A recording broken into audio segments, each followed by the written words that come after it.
The U.S. Supreme Court is poised to decide the fate of a decades-old legal framework that has helped determine how the federal government regulates everything from pollution to financial markets.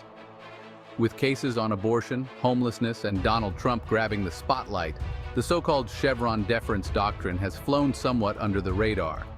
But it could be among the court's most influential decisions this year, upending the way Congress legislates, how bureaucrats carry out presidential directives, and how courts rule when conflicts arise over the regulatory process.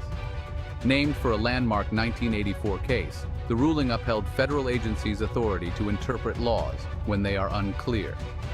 Defenders of the doctrine argue that it places important and complicated decisions in the hands of qualified agency experts, instead of potentially politicized regional courts and judges. But in recent years, it has become the focus of ire on the political right, who see it as evidence of federal government overreach. The conservative-dominated court seems poised to strike down or limit the once-championed convention, with Justice Neil Gorsuch, joined by Justices Brett Kavanaugh, Clarence Thomas, and Samuel Alito, as outspoken detractors, writing in a 2022 dissent that the whole project deserves a tombstone no one can miss. Now, the court has a chance to give it one. Here's what you need to know. What is the Chevron doctrine and why is it being questioned? The hierarchy of the U.S. government is clear. Congress writes the laws, the executive branch executes the laws, and the judiciary reviews whether they are interpreted correctly. For the last 4 decades, the Chevron doctrine provided a simple test with 2 distinct questions for judges to evaluate whether the agencies under the executive branch are rightly going about things the way Congress intended. Is a statute ambiguous? Is the agency's interpretation reasonable? If both answers are yes, under the deference doctrine, judges are to side with agencies when disputes arise. The ruling clarified how the courts were already largely operating, but it also helped direct lower courts on how to rule in challenges when expertise is crucial, or written laws don't cover every possible future scenario.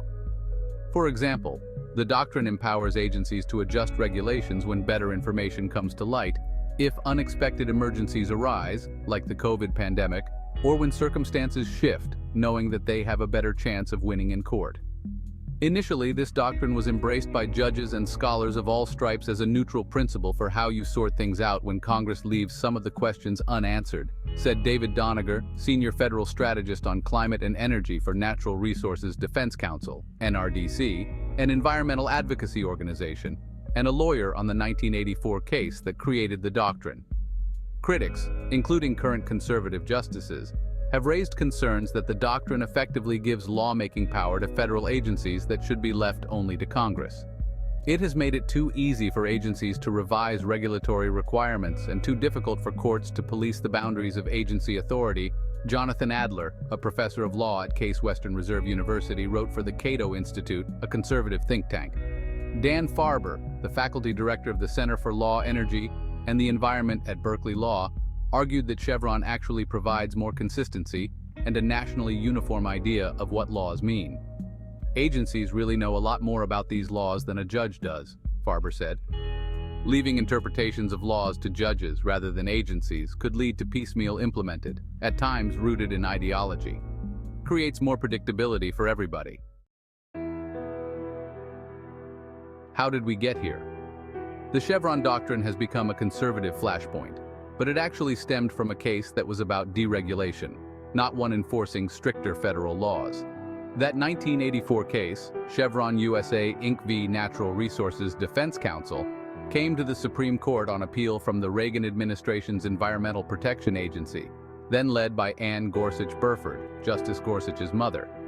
The EPA had lost a lower court judgment on whether it had the right to allow businesses to exploit loopholes that would effectively scale back the application of the Clean Air Act. It all came down to questions over the word source.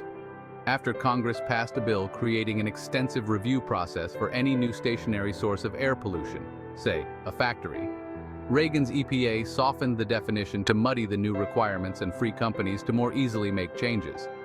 In the agency's view, this could allow factories to skip the lengthy review process for new pollution sources, as long as they reduced emissions in other ways to keep their overall emissions at the same level. With a 6-0 vote, the Supreme Court agreed.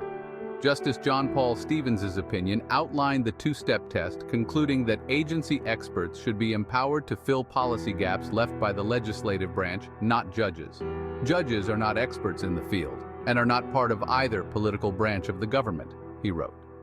While agencies are not directly accountable to the people, the chief executive is, and it is entirely appropriate for this political branch of the government to make such policy choices, resolving the competing interests which Congress itself either inadvertently did not resolve or intentionally left to be resolved by the agency charged with the administration of the statute in light of everyday realities. Federal judges, who have no constituency, have a duty to respect legitimate policy choices made by those who do. Jody Freeman, a leading administrative law expert at Harvard Law School, explains that the 1984 ruling delegated power to agencies and their experts, enabling them to regulate our modern economy, set and enforce public health standards, protect consumers, and much more. For decades, this remained an uncontroversial position, but as power shifted to new administrations, ones determined to use it to enforce stronger regulations, support from the right waned. You really find becoming disenchanted around the Obama administration when they started seeing that Chevron might not work out in their favor, Farber said. What might happen if it's overturned? And why does it matter?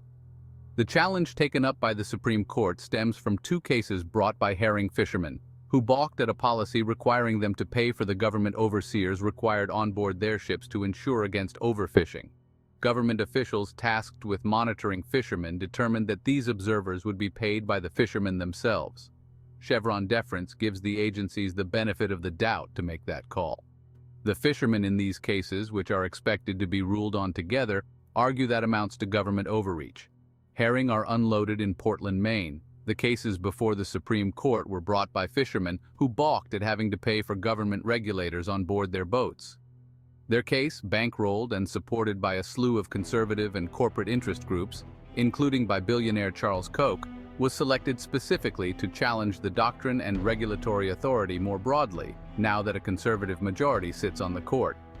Overturning or limiting the doctrine is part of a larger project to restrict the federal administrative state, said Freeman. The prevailing view among anti-regulatory activists now seems to be that only Democrats use the administrative state to regulate, so Chevron disproportionately helps them, she added. Now conservatives see the herring fishermen's case as a chance to pull that power away from the government. Doniger, the lawyer who fought and lost the NRDC's case, agrees, and is now a strong advocate for preserving the doctrine. He sees the attacks on the doctrine as an attack on the regulatory authority more broadly, limiting the scope of big ambitious policy and paving the way for more regulations to be overturned, including ones already decided by courts in the past.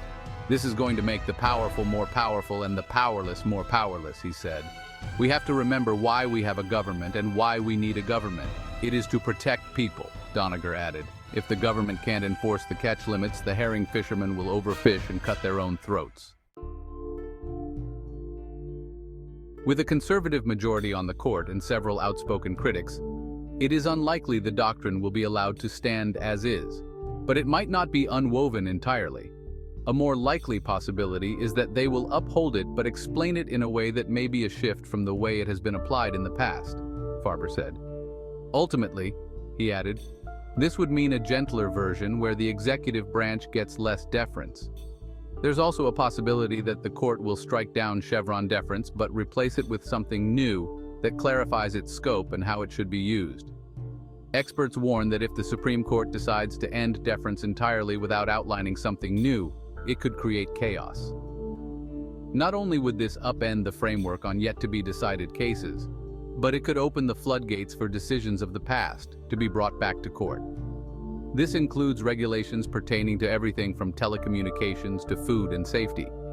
If the court overturns Chevron, it will have aggrandized its own power at the expense of Congress, the administrative state, and the president, and thrown critical day-to-day decisions necessary to implement scores of federal statutes to the federal judiciary, Freeman said.